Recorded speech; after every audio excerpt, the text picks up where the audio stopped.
Good afternoon. I want to welcome everybody to our first Senate meeting for the fall semester. We'll go around and make sure we just do a quick sound check, and we'll start with Robin Boniface at our downtown Phoenix campus. Hello, we're here. Yeah. Thank you. And at our Polytechnic campus, Nancy. Nancy's out of town. I'm substitute her. Hi, we're here. Thank you. I'm glad you can hear us. That's right. She's receiving an award right now. We have Joan McGregor here. We're good. And then on our West campus, Owen. Yeah, we're here. We can hear you. Eduardo. Wonderful. Thank you, everybody. So again, welcome to our first Senate meeting. I'm Donna Cataldo, if you're not familiar. Of course, in order for us to kind of conduct business, we need to kind of get a quorum calculation. So we'll go ahead and you'll see that you have clickers on your desks. Although the screens are blank, they do actually work. So if you'll go ahead and maybe just select your campus. Once we get the slide up in a second here, guys. In the meantime, though, these are our current University Senate Standing Committees. Thank you for everybody. And you see that we are still looking for positions. This is not an opportunity to put your head down and pretend like I can't see you, though.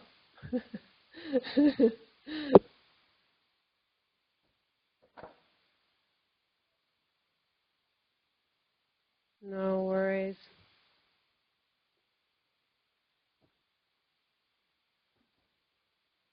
There you go. So if you would please just go ahead and select your campus. This is not a trick question. Anyone who voted really early, you want to go ahead and vote again. Please go ahead and vote again.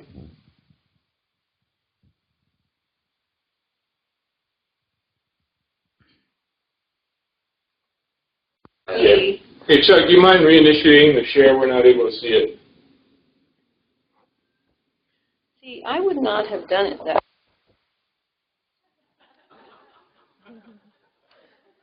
Everybody's got an opinion. It's okay. If you're having any problems with your clickers, just ask for some help from UTO or someone in the room here at Tempe campus.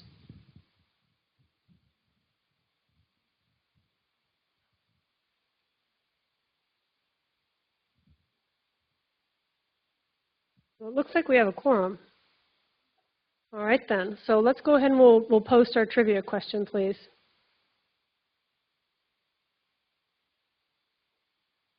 Thank you, everybody, for voting and making sure we're on par. So our first question is, shared governance at ASU is executed by following policies and guidelines found in which of the following? So go ahead and make your selection, please.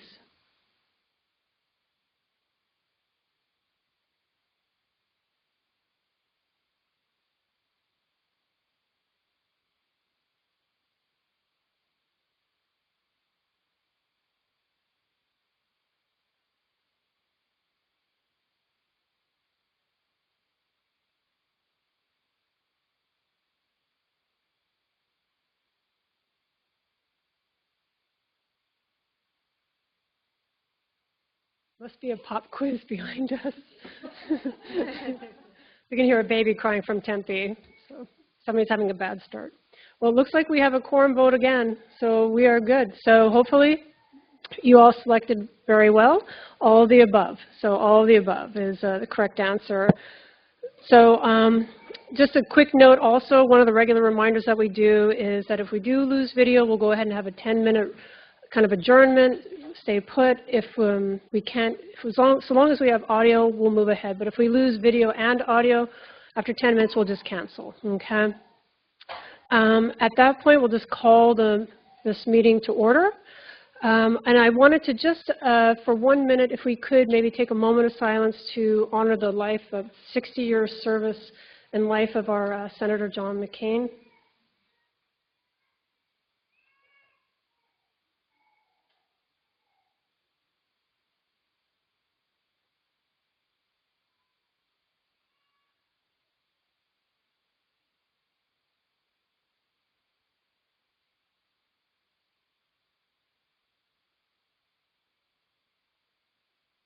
Thank you. And if I may just read a very brief quote that he provided earlier in the day that was a farewell statement that I thought was relevant to us here in our Senate and our academic assembly.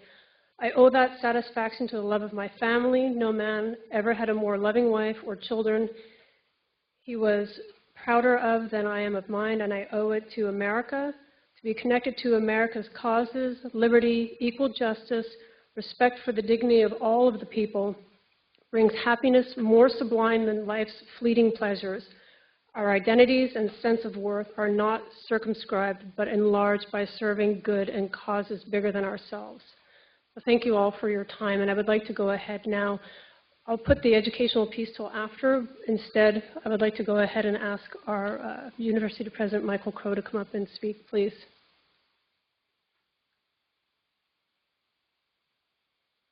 Thank you, and good afternoon, everyone. I think what I'll do today is try to have some focused remarks on where we are at the opening of this semester, and then leave enough time for questions, if that's all right with you, Dr. Cataldo. And so we opened the fall semester. I apologize for sounding somewhat like a broken record, with all of our records broken, and these are good records. Freshman retention, record. Graduation rate last year, record. Class diversity for our freshman class, 12,700 freshmen, record. Incoming academic quality as measured by several indicators, record. Diversity, record. Fundraising, record, $250 million plus, the largest fundraising year in the history of the university. The year before that was the largest ever. The year before that was the largest effort ever. An 8-fold increase, 8 times the level of fundraising that we had just a few short years ago. We have, in fact, while not setting or establishing a goal for fundraising for the university, which is what universities commonly do, they set a campaign goal and then it becomes all about the money. I refused to set a goal, but we did have a range that we were hoping to achieve, and we have exceeded that range of $1.5 billion. Now, the last time I gave a talk with some of these numbers in it, I immediately got messages from some faculty members, one faculty member in particular that said, well, now that you have all this money, what are you going to do with it? If only fundraising worked that way. So 99% of our gifts are what are called restricted. So the person will say, I really want to fund Joan and her program between philosophy and the law. And so Joan gets money for that. Or I want to fund a scholarship, you know, in my father's name or my mother's name or my family's name or something like that. And so these funds also, when they go to the endowment, become a long-term play.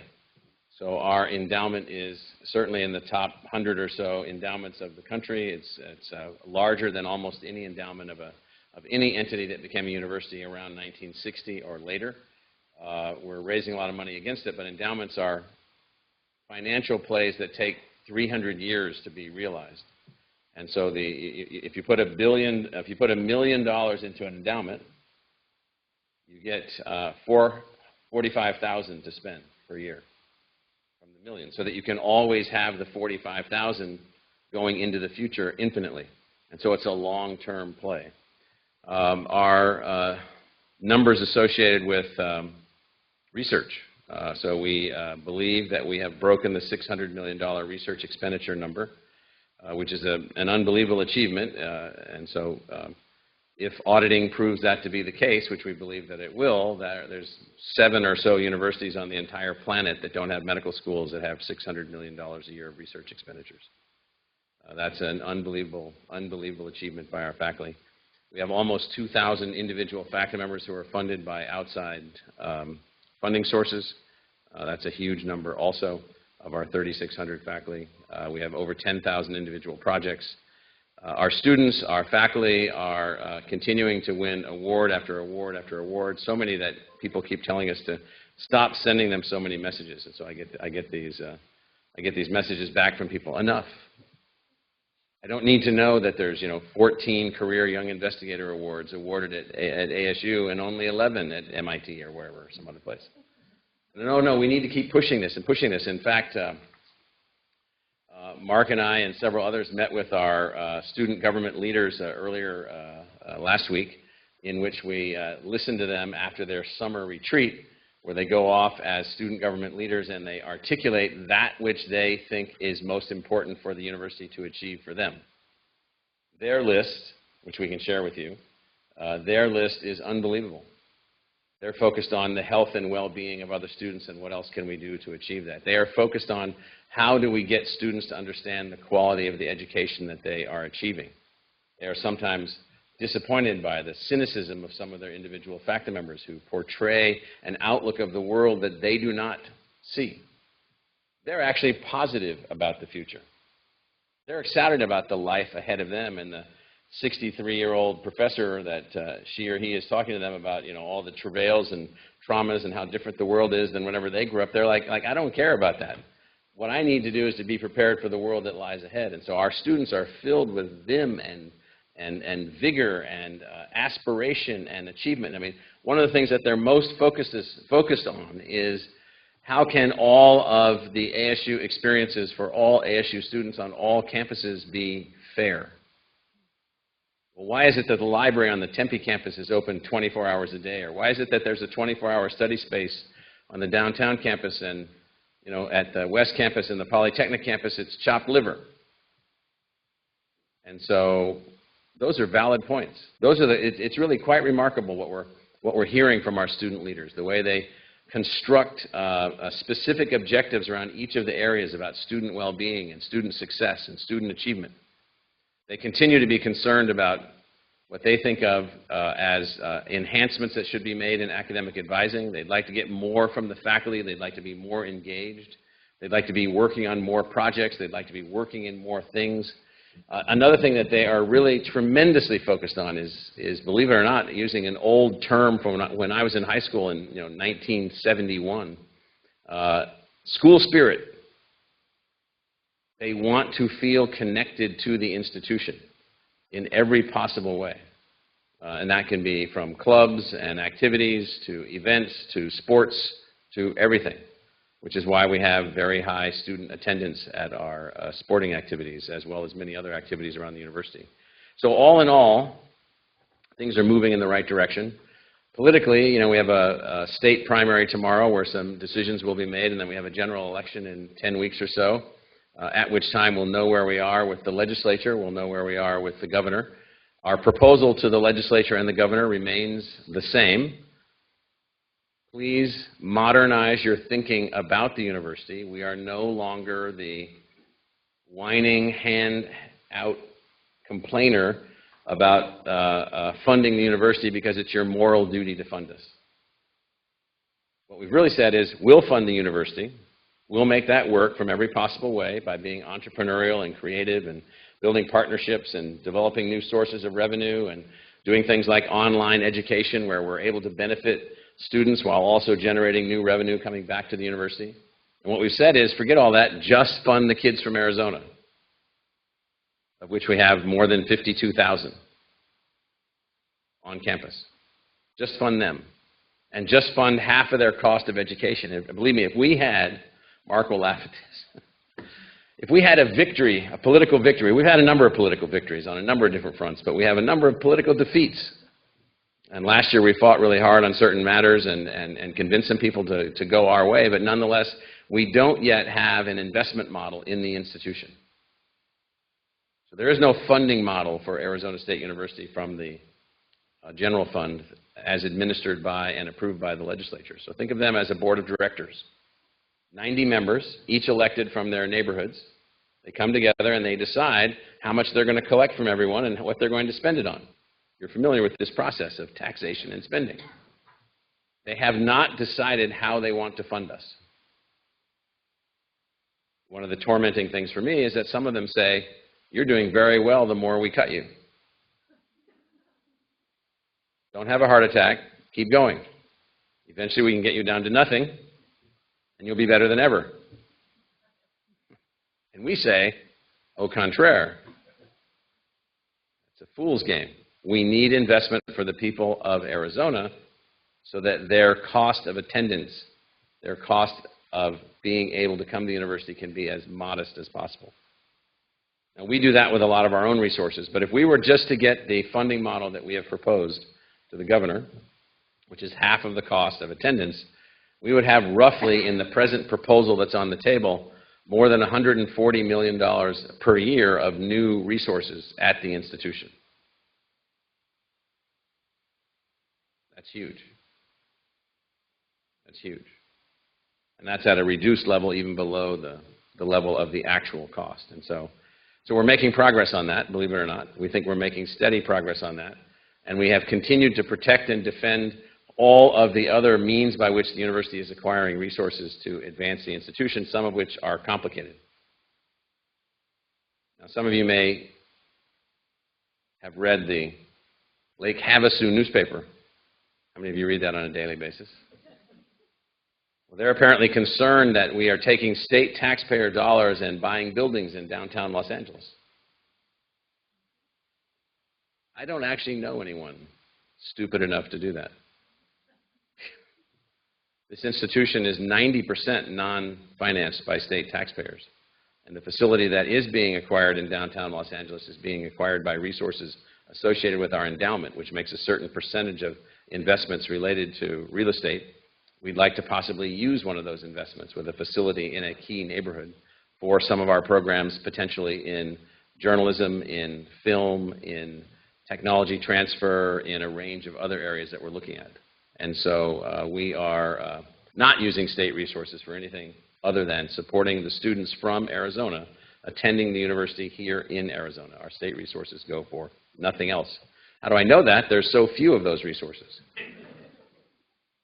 And so it is also the case that we turn out to be a place that is generating immense energy from our relationships in California. So unlike some people that I've talked to in Arizona that view California as apparently the source of all evil, I'm from California. And so it turns out not to be the case. So about 85% of all of our venture-backed companies and investor-backed companies that have spun out of our faculty are backed by funds from California, venture bankers, investment bankers, and venture capital firms from California. We have more than 12,000 or 13,000 students from California right now as I speak, paying full tuitions beyond the tuition levels associated with in-state students. We have probably 1,000 major employers in California that are seeking our graduates for employment. And in fact, some of them were a key strategic ally of those employers. And those employers have facilities in Arizona, facilities in California, thinking of a company like Intel, or a company like Orbital Sciences, or a company like Boeing or Apple. Apple is a significant employer of ASU graduates both in California and in Arizona. And so I'm not going to walk through the logic of the notion of somehow it's foolhardy to pretend that California, with its 40 million people and its economy larger than the economy of France, isn't important to Arizona. It turns out that it's probably extremely important to Arizona, and we will continue to do everything we can to leverage that relationship.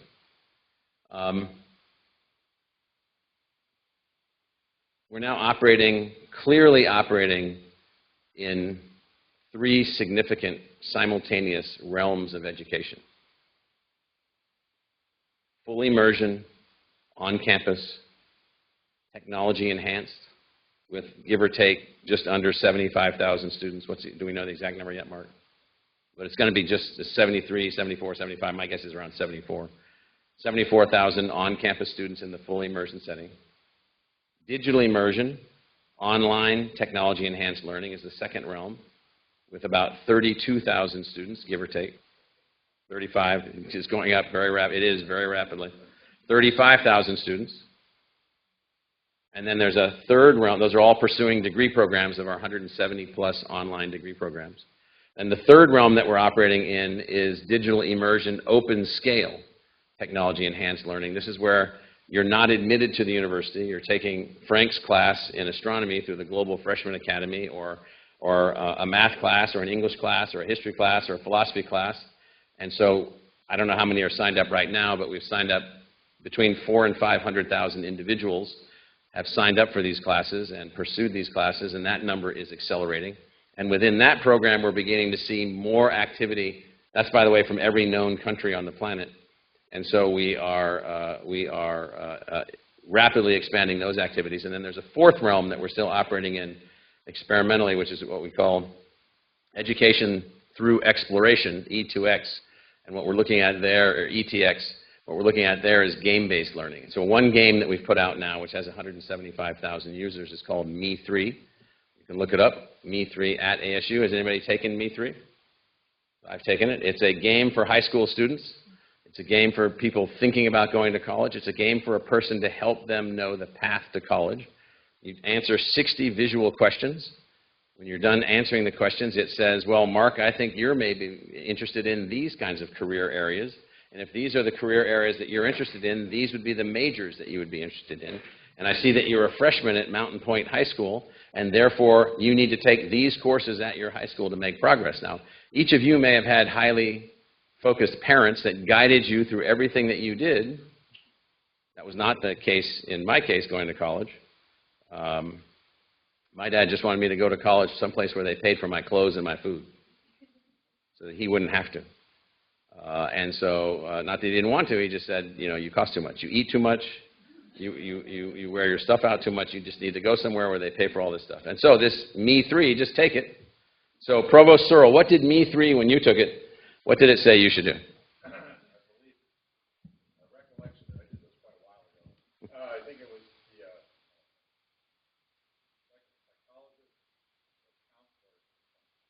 Psychologist or a counselor.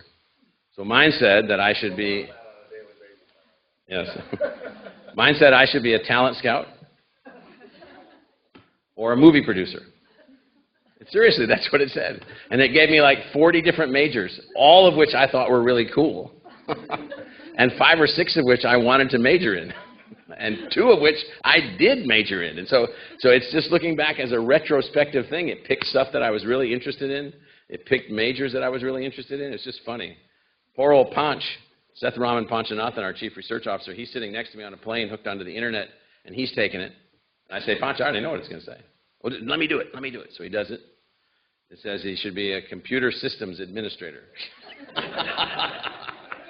I said, exactly. And so I'll tell you a story. This will be my last story. So we had some visitors to our house, and one group was there, and they were a family of a friend of ours. And these were folks who had just come to the United States. They really weren't sure where they were going. They had an 18-year-old young daughter who was just graduating from high school. And I said, well, what are you doing next year? Are you going to community college? Are you going to college? Are you what are you doing? You're going to technical school? And she was, no, I don't know what I'm doing. So I said, well, have you thought about college? She said, no, they don't have anything in college that I would be interested in. I said, well, how do you know? So I convinced her to take the Me3 on my computer at home. So I went away to get something to eat, and I came back, and she's sitting at my desk, and she's crying. She had taken the thing, and it had said that she looked like she was most interested in a major that would be in a theater department focused on costume design. And she said that was what she had always dreamed of. All she did was answer the 60 questions. You don't ponder, just do it. You don't ponder, you just answer the question, whatever one is most attractive to you, whatever it is, they're just visual representations. And whatever geniuses figured this thing out, it doesn't always get it right. I think they think they're about 90% on track. Or you can just say, I'm not going to take the test, just pick the things you're interested in. Then it shows you your track to college. So that's a game-based learning platform in Realm 4. And so we're working on more of those. And so those are the realms that we're presently working in. We're making great progress towards those ends. And I think the one other thing that I would say is we met with the deans this morning. The provost invited me to the deans council meeting. And so one of the things that we're working toward is pushing more and more responsibility to the colleges to generate their own trajectories, to not be as reliant upon the central team for all resource additions. Some schools are doing this significantly already. Others are beginning to figure it out. Some are trying to figure it out, and some are just getting started. And so that's going to be a shift for us. I don't know what to call it other than decentralization. We want more push, more movement at the unit level, at the school level, at the college level. So with that, those would be my opening comments. Do we have time for questions or no time? Sure. Okay. So it's up to you. Do we have any questions for President Crow from the downtown Phoenix campus? Any questions? No, Donna, we don't. Thank you. Thank you. Anything from, sorry to shoulder you out. No, no, you're good. Any questions from Owen and West Campus? No, we don't have any. All right. Thank you, Owen. And from Polytechnic Campus? No, we don't have any. Thank you. And don't see any questions in Tempe. Anyone? All right.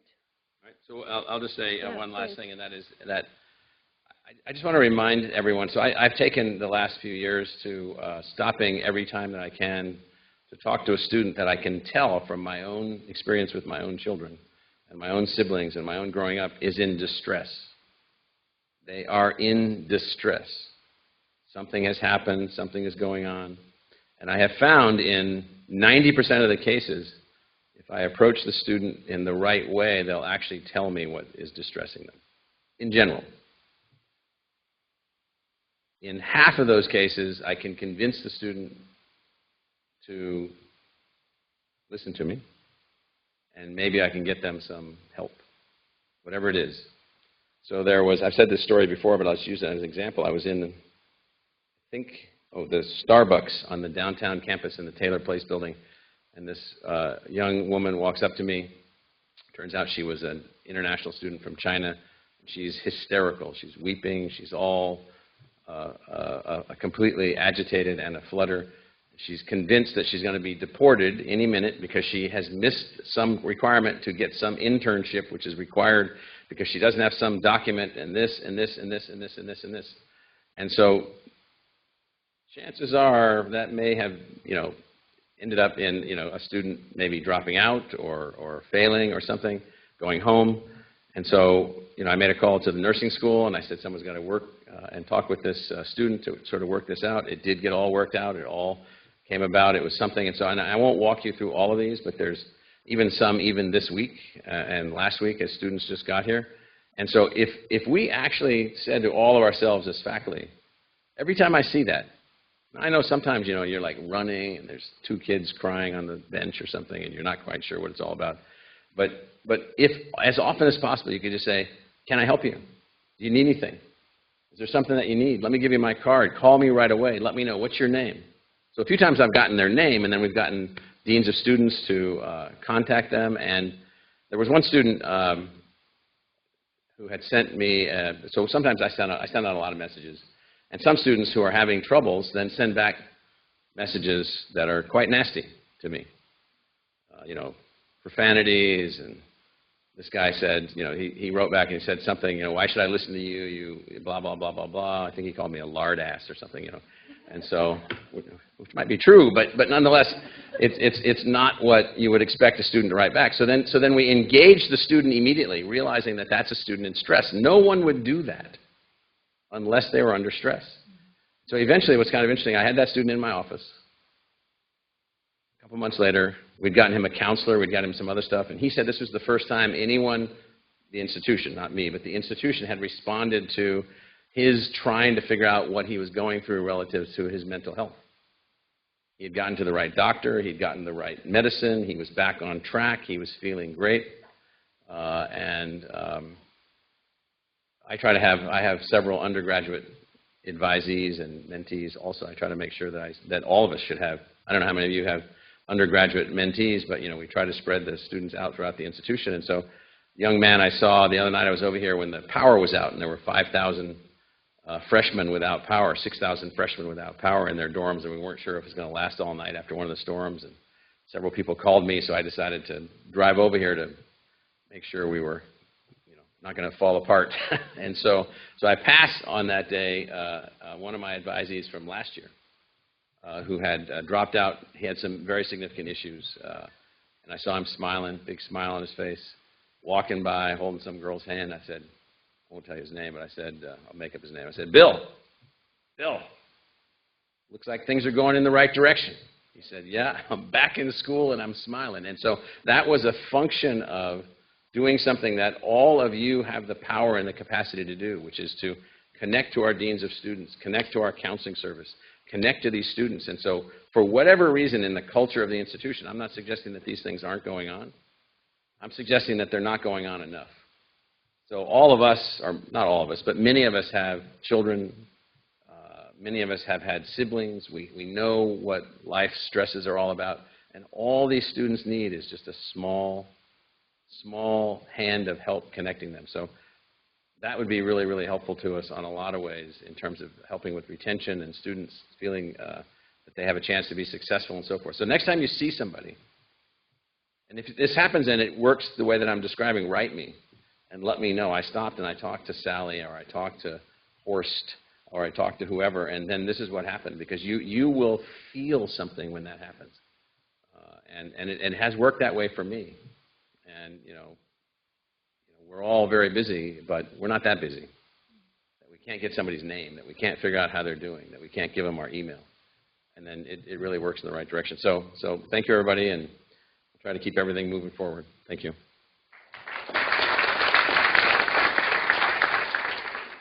Thank you very much.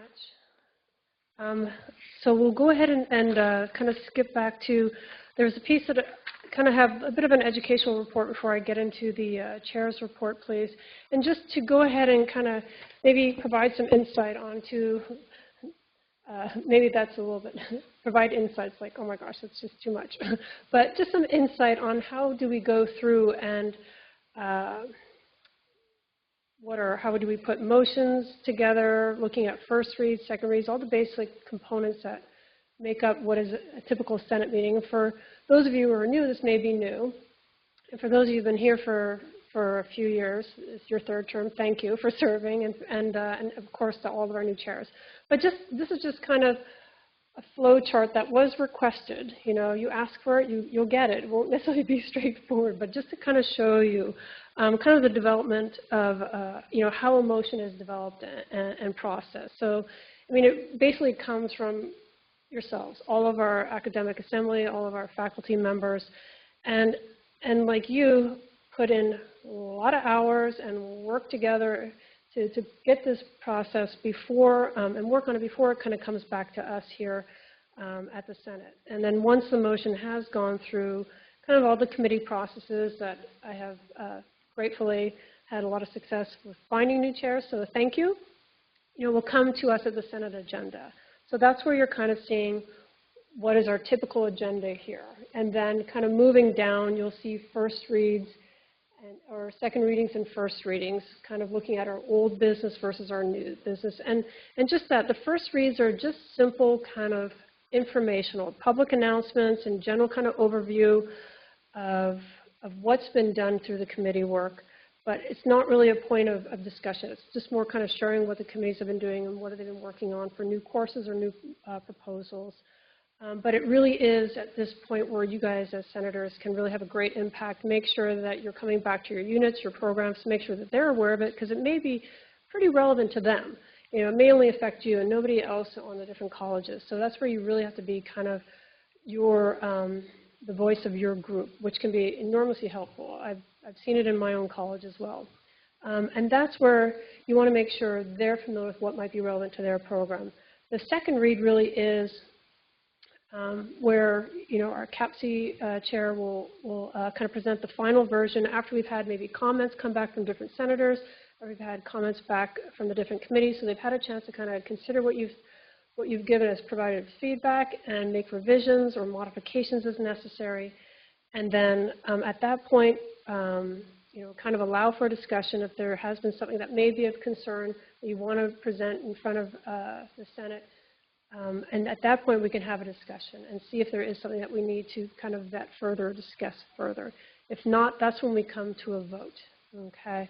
And we always will make a vote on these, but we want to make sure that before we do that, have we heard everybody who has a relevant concern before we move ahead, all right? And then with that too, we've had before when we look at these second votes or these second reads where we vote, kind of the concept of the consent agenda. And so sometimes there's maybe been some concerns with understanding on that piece, so I thought I would defer to our expert, Denise Bodeman, our parliamentarian, to kind of talk about what is the consent agenda and how does it work? Because she has much more elegant and long-standing information on this compared to myself. Thank you, Denise. An expert. I'm an expert. Okay. We have, as was already mentioned, we have motions. First reads and second reads. First reads are just meant for you to know what we're going to come up to vote on.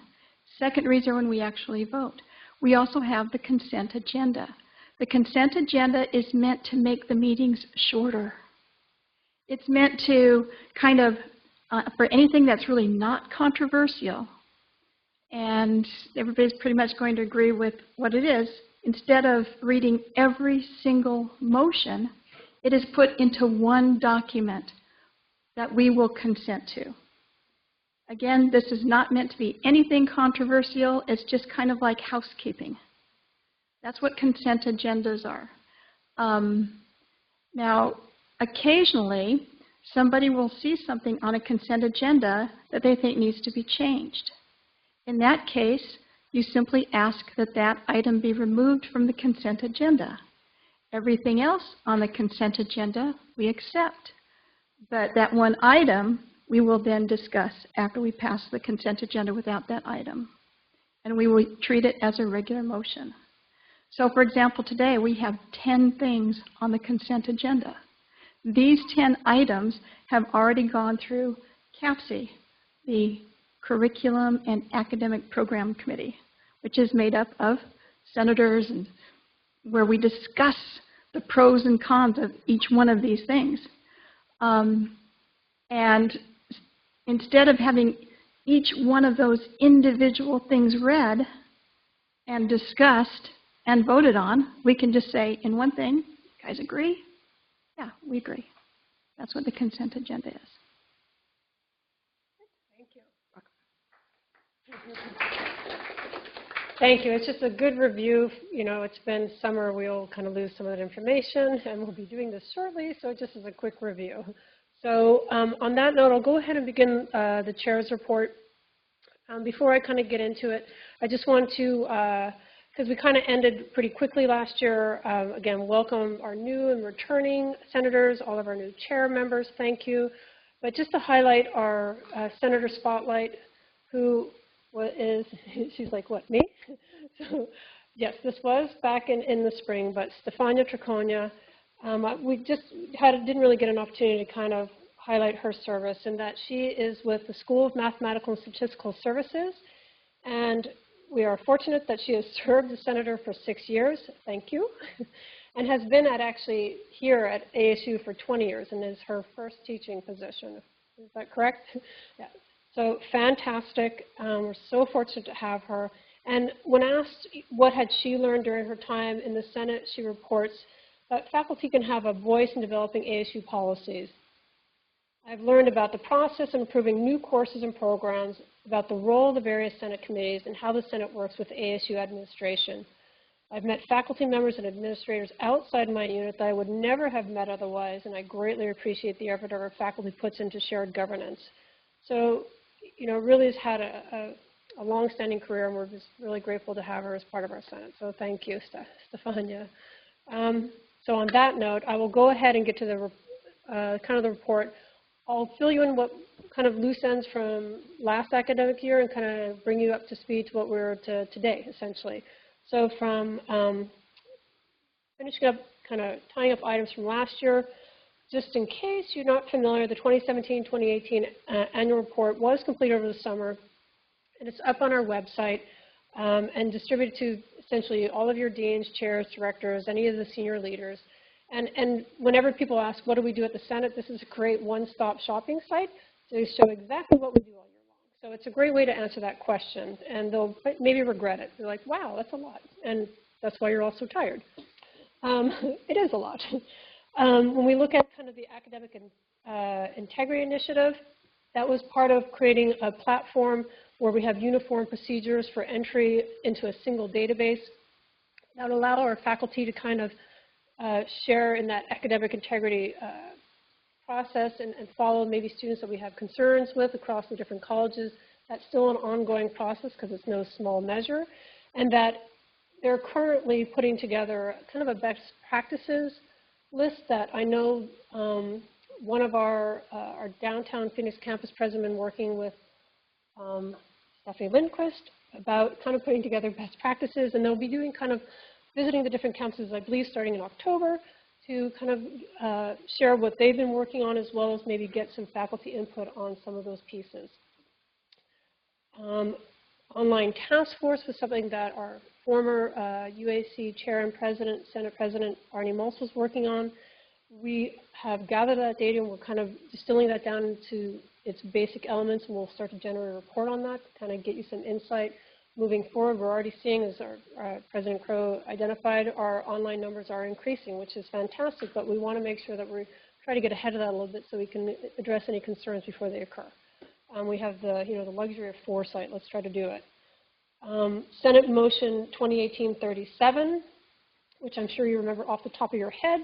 These changes were approved, and in the ACD manual, these were some of the mandatory items that were to be included on the syllabus. Those were approved, and kind of we're in the process now of working with our provost to maybe provide a link of those key aspects that we need to include on our syllabus that are kind of hard to keep track of. So that way, we have just a link that we can access. We can just append that to our own syllabus, which is just our coursework.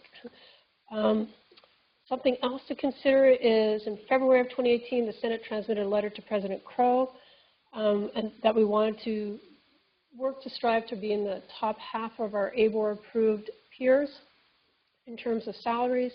He has, of course, responded, and the response letter is, of course, available on our site as well. So you can absolutely go and take a look at that. Our committee that was tasked with that, our personnel committee, will be following up as well. Other business is also Senate Motion 2018-32 on graders and TAs was initiated last year as well through the Senate and at your request. The motion was declined mostly because it was more looking to have all of the units to work together with their faculty in the development of maybe a written policy regarding course enrollment limits and allocation of course support, and mostly because the needs and the resources of units can vary from year to year.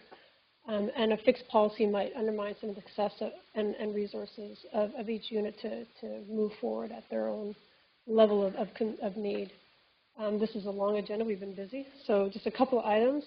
We approved Senate Motion 20, the Senate approved the motion back in 2016-17 regarding a policy on military students when they miss assignments. Not so much that they're looking for an incomplete or for a full withdrawal. That was, again, approved, and the policy will reside in the SSM manual and will be cross-referenced with our ACD. That's something that we're just completing up. The Personnel Committee also reviewed the dependent documentation requirements. If you recall last year, I know it's all a blur, and it found it maybe was an undue burden for some individuals that you're coming with different names, having to kind of maybe change your name. Documentation is a little bit of a process, and so asked if our employees and our faculty could be released from that requirement. In the interim, just recently a letter was drafted within the HR office by Kevin Salcido and was just recently sent out, again, within the last couple of weeks to the Arizona Department of Administration. So that was really a lot of work that was really kind of spearheaded by Hong Min Lin and Becky Ladd. So thank you to them and for Kevin Salcido pushing that through. Student Faculty Policy Committee, also based on some of the input we got back from our faculty, was looking for a 4-day-week summer schedule, that the provost did recently approve as well. So we'll follow up and submit that for everybody's review, just so you can kind of see what that structure looks like. And then the last piece is,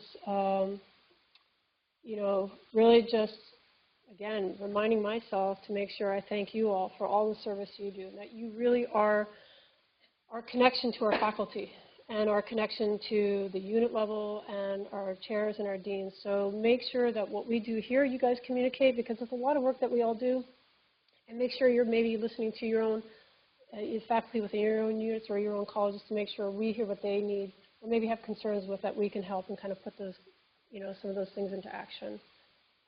And that is it for the chair's report. I promise they won't necessarily be that long. Again, so we'll move on to new business. I'll ask our new chair, that some of you may not be familiar with, our new CAPC chair, so thank you again for agreeing to do this. This is Lily Wang, and I'll let her step in and take over. Thank you. Thank you. Everyone, the following motions and proposals will be taken up at the CAPC meeting this Thursday, August 30th, and then will be brought back to the Senate for a vote at our next meeting on September 24th. So as always, if you have any questions, concerns, or suggestions, please get them to me by Thursday so we can make sure that they are addressed at the CAPC meeting. So, and certainly let us know before the next Senate meeting so we can make sure that all parties that have an interest can be represented. So the items listed in Appendix A will be brought up at the CAPC meeting, but will not be brought up before the Senate. So if you have any questions or concerns or suggestions, please get those to me by Thursday morning. So here are the motions. Request from the College of Liberal Arts and Sciences, School of Historical, Philosophical, and Religious Studies for the disestablishment of an undergraduate certificate, Southeast Asian Studies. Request from the College of Liberal Arts and Sciences, Department of Psychology for the establishment of a graduate certificate, Applied Prevention Science. Request from the College of Liberal Arts and Sciences, School of Earth and Space Exploration for the establishment of an undergraduate certificate, Field Geology. Request from the College of Liberal Arts and Sciences, Dean's Office for the establishment of an undergraduate certificate, Veterans, Society, and Service. Request from the College of Liberal Arts and Sciences, School of Historical, Philosophical, and Religious Studies for the name change of an undergraduate certificate from Political Thought and Leadership to Political History and Leadership. Request from the College of Nursing and Health Innovation for the disestablishment of a graduate certificate, Biospecimen Repository Administration. Request from the Ira A. Fulton Schools of Engineering for the establishment of a graduate degree, MS in Robotics and Autonomous Systems. Request from the new College of Interdisciplinary Arts and Sciences, School of Mathematical and Natural Sciences for the establishment of an undergraduate degree, BS in Computational Forensics. Request from the new College of Interdisciplinary Arts and Sciences, School of Mathematical and Natural Sciences for the establishment of an undergraduate certificate, Applied Cybersecurity. Request from New College of Interdisciplinary Arts and Sciences, School of Mathematical and Natural Sciences for the establishment of an undergraduate certificate, Data Science. Request from the College of Public Service and Community Solutions for the name change of a graduate degree from MS in Program Evaluation to MS in Program Evaluation and Data Analytics. That's all for the new business. Thank you. Thank you. And then now for old business. This is looking at the new course proposals and the consent agenda that Denise Bodman so eloquently presented to us. So again, just reminding you, this is information that you received back on August 13th as you sorted through all your student emails, no doubt. All these courses, again, have already gone through unit, college, and university level review and are now being presented to the Senate for kind of our final global review. And again, as Denise mentioned, typically non-controversial, but just want to take one last opportunity to see if there's any need for a discussion on those courses that are in the old business. So I'll go to the different campuses and see if there's anything that people have concerns about or would like to see removed. So I'll start again with Robin in the downtown Phoenix campus. Any discussion on the old business? Everybody okay? No, we're fine. Nothing to remove. Thank you. And how about in Polytechnic campus? No, thank you. Thank you very much.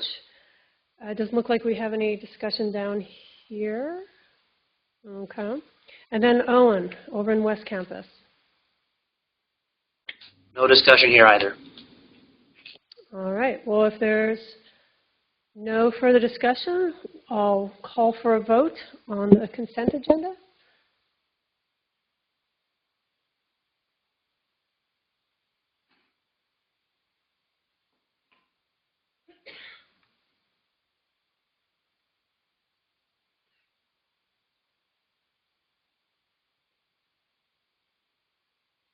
If you have any problems with your clickers, make sure to raise your hand. Someone can help you out. Thank you, Chuck. He's coming down right behind you. I want to make sure to record everyone's vote.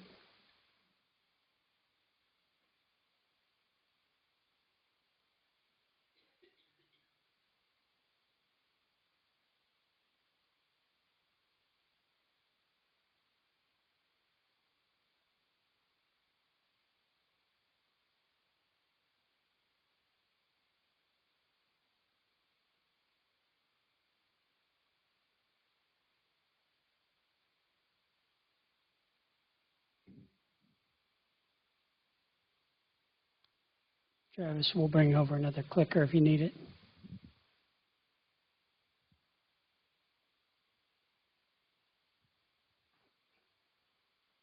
Okay, I think we're good. She voted.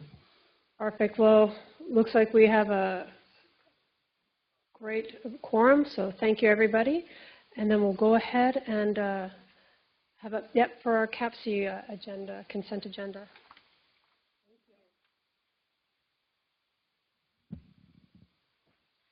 So the following proposals were approved at the last CAPC meeting in April 26.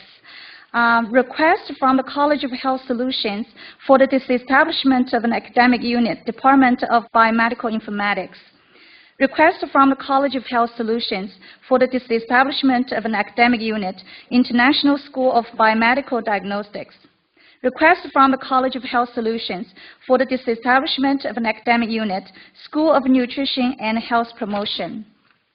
Request from the College of Health Solutions for the disestablishment of an academic unit, School for the Science of Healthcare Delivery.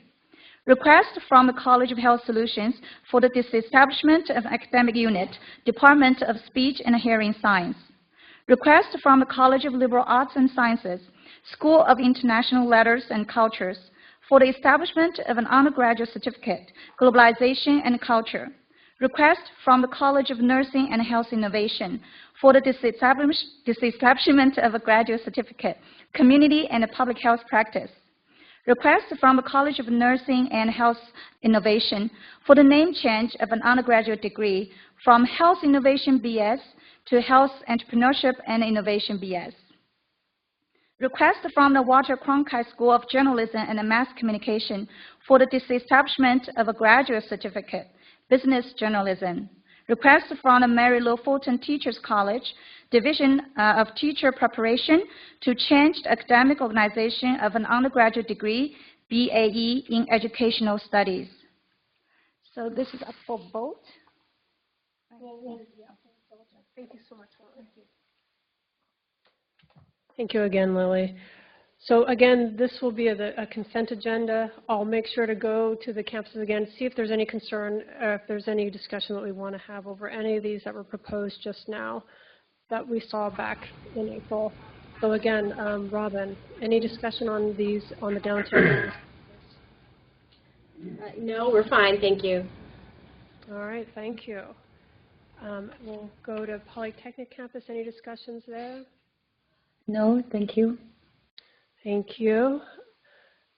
Owen in West Campus? None here. All right. And any concerns here in, doesn't look like we're all good here in Tempe. So again, I'll go ahead and ask for a vote. If you all would please.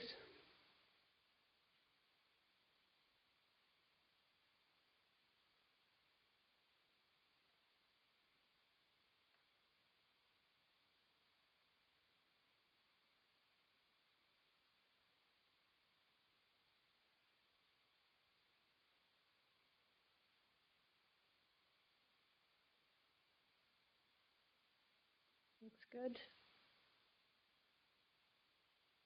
Give everybody a minute.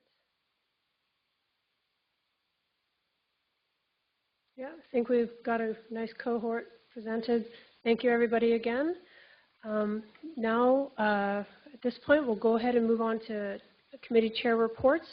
We just have one for our Committee on Committees, and I'll ask Chris Kaiselko, the chair, to come and speak for us, please.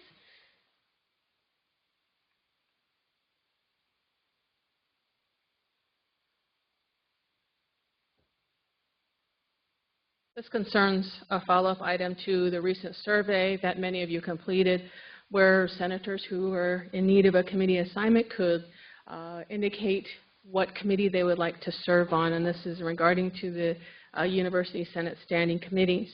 So the following, which you are viewed, are presented as new members of the University Senate Standing Committees. This slate is presented as a motion from the Committee on Committees for Senate approval.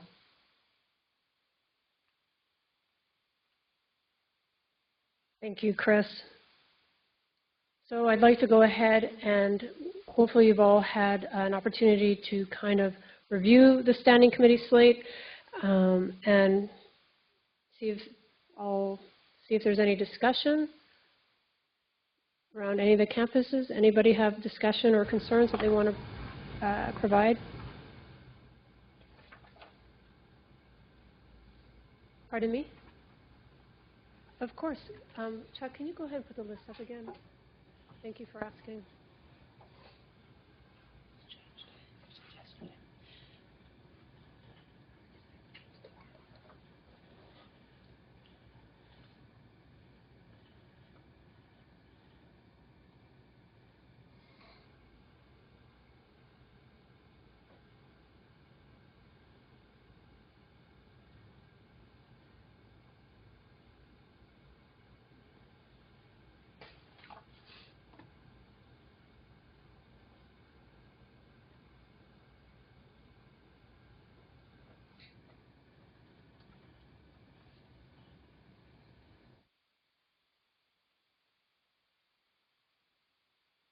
Yes.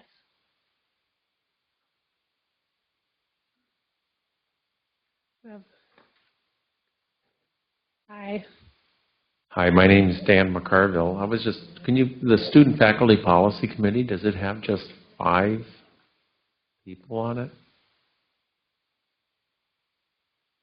Or I think there's one on the next page, right? Yeah. It just seemed a little... I don't think that's the full cohort. Yeah, this is just new members. Got it, thank you. Yeah, new members. Yeah, no, it's a very good, distinct point of clarity. These are just new members, not standing members. You're all still in. Okay. Please. Frank Timmies, CC. Does volunteering for a committee put you on any committee or the committee that you volunteer for? That's a great question. We ask, as you probably saw when you completed the survey, we do ask for your preferences, knowing that and that if we have an overwhelming response, which is always fantastic, we try to match people with their requests. It doesn't always fall out that way. Yeah. Of course, of course. Any other questions or points of discussion from any of the campuses? Anything from downtown? Nope. Okay, Polly? No. And West? None here. All right, thank you. And any other comments or questions from Tempe? I don't want to rush anyone.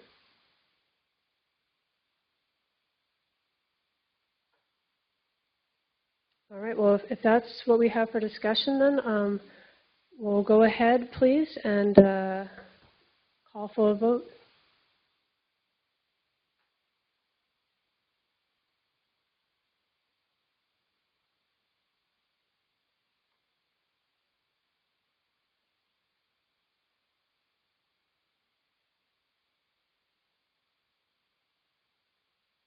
All right, looks like we have a good representation. Thank you, everybody, again. That being said, that's my agenda for what we have to cover for today. open forum. If anybody has questions that they want or any statements or topics that they would like to present that we can maybe pursue.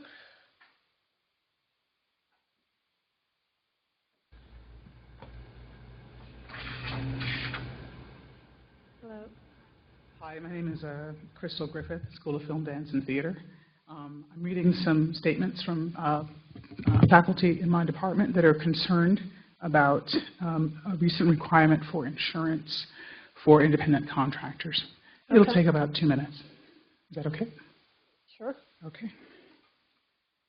So what's going on here is the School of Film, Dance, and Theater is very concerned about the impact of requiring liability insurance for guests. It must be paid in advance by the guest, and they must have proof of insurance before their invited presentation. They are paid after their presentation, and the turnaround time can take a while, particularly with the new with the new payroll software system, which is making everyone pull their hair out. Look at what happened to me, and I'm not even doing it. But the point here is that the requirement for insurance probably will not affect people who just come in and do a talk and they walk across the stage and they work with a dry erase marker. The School of Film, Dance, and Theater, the particular emphasis, the particular impact will be on theater and dance, where people actually do things and they could trip and fall and hurt themselves. This has never happened. No one has ever hurt themselves or sued the university. Okay, so this new requirement this is from the School of Dance. This new requirement compromises the quality of education for all of our students in the School of Film, Dance, and Theater. High-profile events which connect ASU directly to the community, locally, nationally, internationally, will be on hiatus as a result of this new rule. For example, Urban Soul, which has a 7-year history of great success at ASU, with thousands in attendance and at least 700 students involved, this event will be on hiatus as a result of this rule. Many artists who we rely upon to build out and fortify these events come from marginalized communities. For example, women, people of color. This ruling creates a selection process that haves and have-nots. This ruling creates a selection process for haves and have-nots. This is not an environment of equity and inclusion, two of ASU's main values. Overall, this rule does not honor or fulfill ASU's charter values such as equity, inclusion, enhancing local impact, and social embeddedness. In short, it does not support ASU's, quote, fundamental responsibility for the economic, social, cultural, and overall health of the communities it serves. Dance has a high-quality relationship with local practitioners, and many of these guests are slated, and many guests are slated to visit this semester. The opportunity for students and true representation of the guests in these courses is now compromised. It affects the curricula of these courses, which have numerous students enrolled, numbering at least 500 students across Herberger Institute and ASU. There are several suggestions. I'll put those at the end. From the School of Theater. Members of the USA Scenic Design Union have been told not to sign these types of contracts. Thus, it eliminates us from any union designers. We have 2 designers scheduled this season. This is true also of the Directors Union. This would also affect guest designers, directors, and performers. When we bring a guest to teach a class or 2, the amount that we typically pay them is quite less than the cost of the insurance that is being required. This would eliminate any of the emerging artists, the up-and-coming performers, and underserved communities. We have spent 8 years building a community for Urban Soul, 600 attendees, Come As You Are Ball, 250 attendees, Latin Soul, 500 attendees. These programs have been always under-supported financially. The artists are never paid what they are worth. Now we would ask them to provide this insurance that would be cost prohibitive. This impacts our programs as well as recruitment and how we're viewed in the community. We've given a lot of lip service to helping underserved and emerging communities. However, this again shows how little support there actually is. Some of the recommendations are, can we purchase a blanket insurance policy for the school or Herberger Institute for the Design of the Arts that would cover the independent artist? Are there other agencies that will help with the insurance program for these artists? Is there any chance that an exception can be made, given that the semester has already started and the invitation of guests is ongoing? Why not rewrite this rule to take into consideration what the arts do and what a quality arts education requires to ensure student success and growth? I would like you please to consider this. Thank you very much. Absolutely. Well, thank you for presenting the information and even providing some plausible solutions. We'll definitely pursue this because that obviously impacts both students, faculty, and the community. Thank you for sharing that with us, sincerely. Any other concerns that you can share with us that we'll be certain to follow up with? Anything from anyone have concerns from downtown Phoenix campus they want to share? No, I don't believe we have anything. Thank you. All right. And how about our Polytechnics campus? No, I don't think so. Thank you. Thank you. And then to follow up, West? None here. All right. Thank you. And everybody's good here in Tempe? All right, then. Well, on that note, thank you all for your afternoon. That will complete our first Senate meeting.